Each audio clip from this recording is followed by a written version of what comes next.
All right, welcome everybody. We have third grade test prep crunch time, day 9. All right, so let's get started. Which expression can be used to find the value of 324 plus 736? It looks like this one here, or all of them are trying to break them down into expanded form. So let's look for expanded form of 324 and 736. Boy, A seems correct, doesn't it? Let's look at this one. 70 plus 30. Oh, they did 70 instead of 700, so that one's not right. Let's look at, how about this one?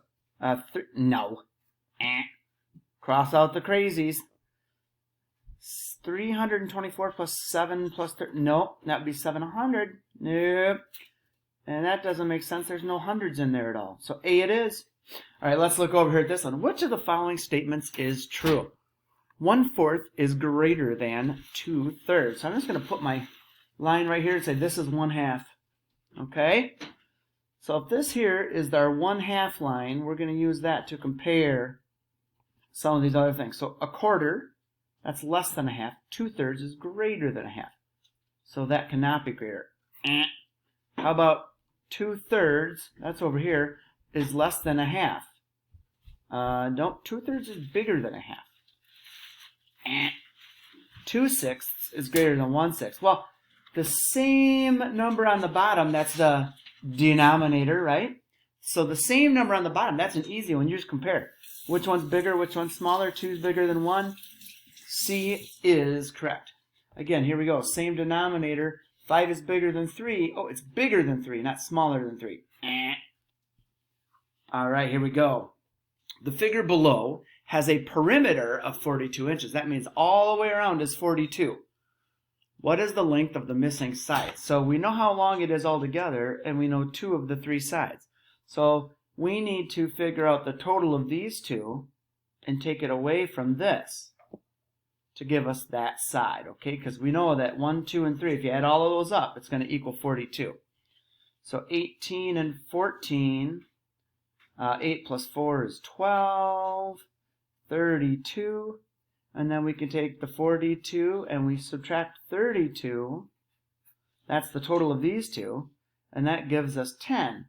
So the question mark has to be 10 feet. All right, so hey, the other day we talked about this just a little bit. How would you describe the plane shape here? So we talked a little bit about a point and an end point. A point could be anywhere on the line. An end point is at the end of the line.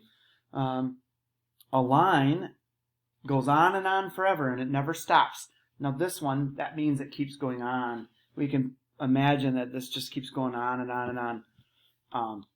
A ray, that's the point on one end, an end point, and it goes on and on and on that way.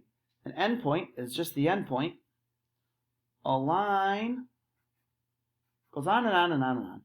A line segment means just one point to another point. A point is just somewhere on a line. So which one's closest? This one, a line. All right, let's go through some of these real quick ones here. All right. Enter your answers in the boxes. 10 times 8 equals... Hey, what's 10 times 8? Hello?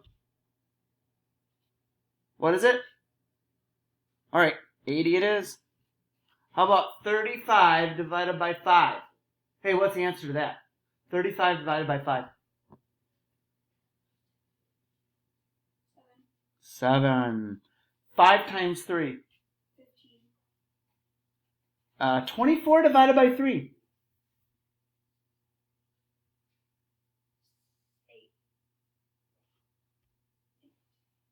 90 divided by 10.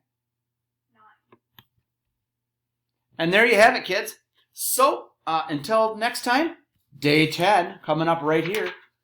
Oh, yeah. Hey, there's some of the time we've just been working on. We get another piece of this one. Ooh, there's a word problem. Oh, it's looking good. All right, we'll see you later.